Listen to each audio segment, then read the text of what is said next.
कोई गल है नाम का पंजाब रह गया तो बिहार हो गया भाई। बिहार हो गया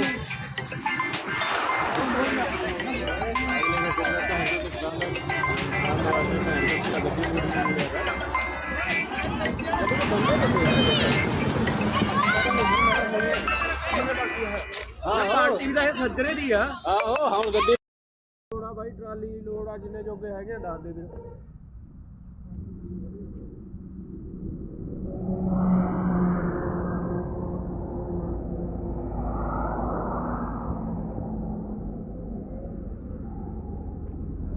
ਉਹ ਦਵਾਈ ਦੇ ਵੀ ਲੈ ਬਣਾ ਮੇਰੇ ਤੋਂ ਬਿਲਕੁਲ ਨਹੀਂ ਰੋਕਿਆ ਇੱਥੇ ਯਾਰ ਭਾਜੀ ਮੈਂ